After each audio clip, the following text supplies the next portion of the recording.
The date of June 20, 1944, which was entitled The First Battle of the Philippine Sea, is the day that most of the pilots in the fleet will remember all of their lives.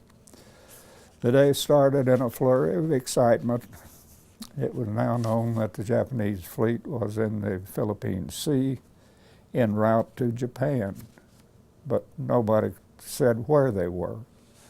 So the long-range scout planes were launched to find the Japanese fleet, and by noon the scout planes were still looking for the Japanese fleet. Searching the air group, the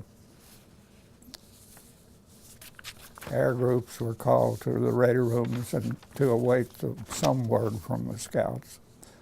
The various squadrons were busy deciding which of their divisions would be assigned to make the attack. The aircraft were spotted on the flight deck, and plane handlers were repeatedly warming up the engines and topping off the fuel tanks. That was been a fun job, I guess.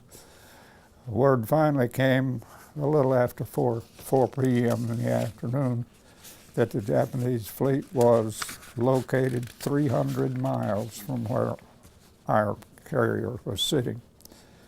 Everyone was concentrating on fuel consumption and for the fuel consumption for the round trip.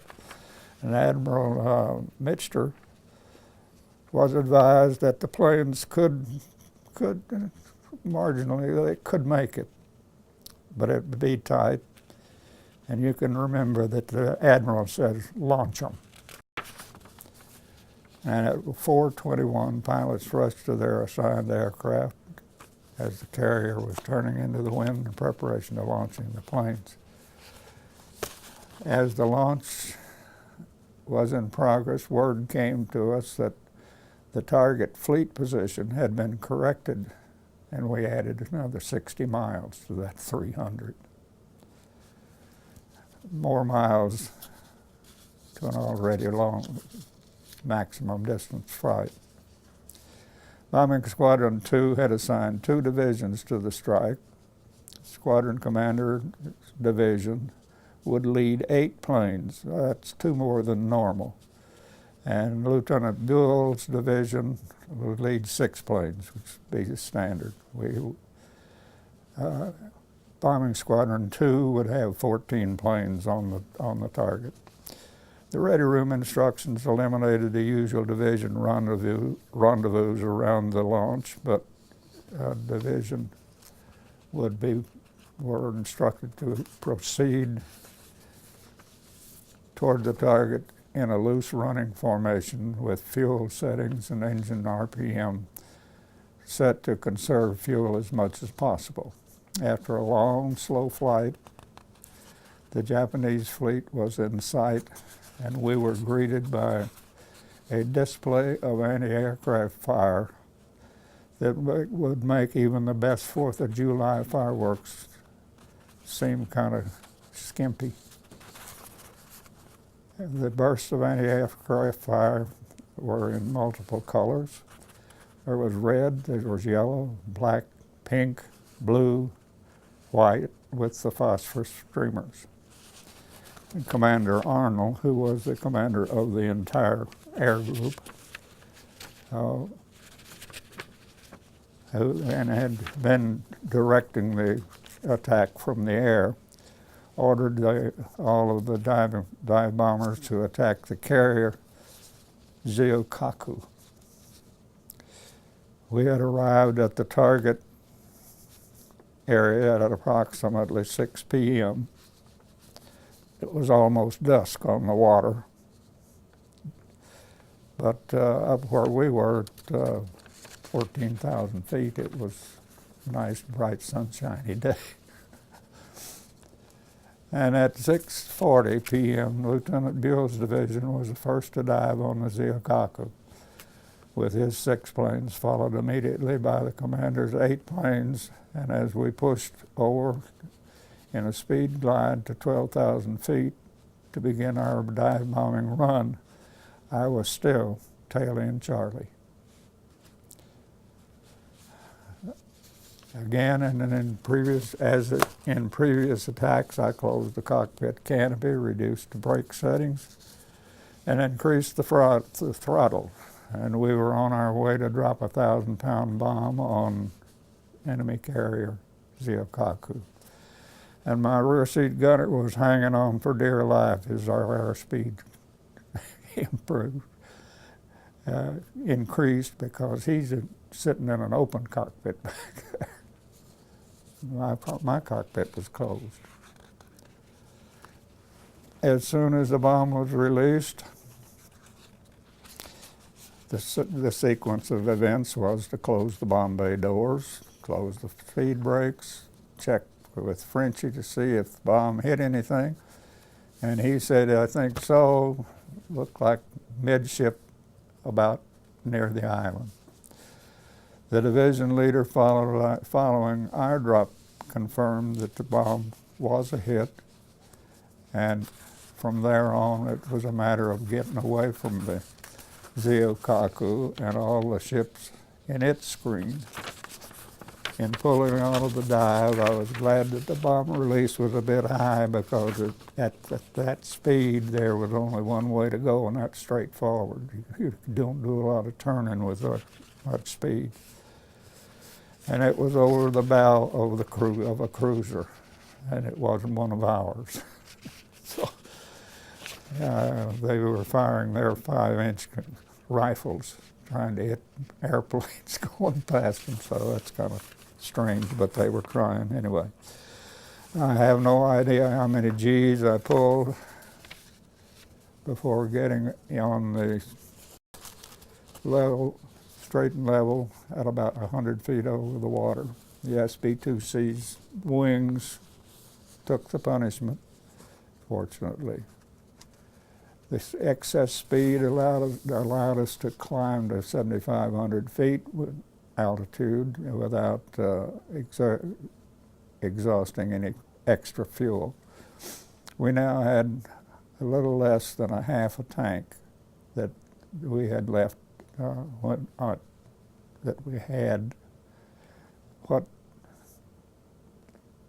fuel that we had in the tank when we left on the launch. Pre-launch instructions were to proceed to on individual basis after the attack in the direction that the fleet stated to the state's stated recovery point. So there we are at 7,500 feet altitude. The night was the blackest and darkest that I've ever seen. No moon, only starlight, and the sea was pretty calm. All we had to do was fly in the general direction of where the carriers were to be, and we should be able to pick up the homing device when we get within 60 to 75 miles of the carrier. With this details in mind, I worked on slowly getting the engine RPM settled down to the point where we're not wasting any fuel. And we took a heading for the position where we expected the carriers to be.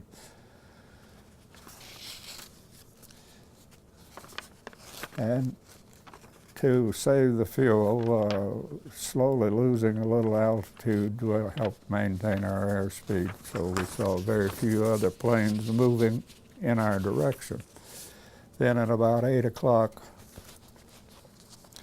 we sighted a plane crossing the direction that we were headed, and it was moving pretty fast and leaving the impression that it had a carrier in sight. We followed his lead and soon saw the red truck lights marking the end of the deck. The plane that we were following was making a long, strong, drawn-out approach to a landing, and seeing this, we decided that we would fly to the bow instead of wait for him to get to a landing. We'd fly up to the bow and take a make a new landing pattern, set up a new pattern. And as we reached the bow, our friend in his final approach landed hard on the deck, and having forgotten to safety his aircraft's guns, we found ourselves in the middle of a shower of tracers. Fortunately, none of them found us. But following this scare, we continued our approach to landing. The signal officer picked us up, and as we turned into the final approach, and with a few adjustments he gave me, the cut signal to land, and it was as smooth a landing as could be considered, in that this was my first night carrier landing. And the signal officer that brought me in my 2C, SB-2C, thought he was landing an F-4U Corsair. So that's kind of a strange combination, but it worked anyway. After landing, a deck handler led our plane forward to the bow on the flight deck to park it. My fuel gauge didn't wiggle even. It was dead empty. After parking the plane, he realized that this was an SB-2C. And in a very loud voice, he said, "This is the USS Enterprise, and we can't handle an SB-2C on this aircraft carrier." Well, I had only one response for him. I said, "Shove it over the side if you think that's necessary." But we're not leaving tonight. So by this time, another sailor had arrived to show Frenchie and I to the ready rooms, where we were offered a shot of brandy to help settle us down. Our search for the fleet put our landing aboard the Enterprise at a little after 8 p.m., and we were already in the ready room before Admiral Mitscher issued the order to turn on the lights. And if you're familiar at all with this era of the World War II, that was an unheard of thing, because that put the whole of the fleet that was following at risk with two submarines. But anyway, Admiral Mitscher issued the order to turn on the lights. The searchlights shone skyward to help the lost pilots find the carriers, and the flight deck lights blinked to outline the decks. It wasn't long before all hell broke loose, because air discipline failed as pilots. Their fuel all but gone, disregarded signal officers, as well as all their planes that were on their final approach to landing, and sometimes crashed on deck, creating a foul deck that prevented anybody from landing. By morning,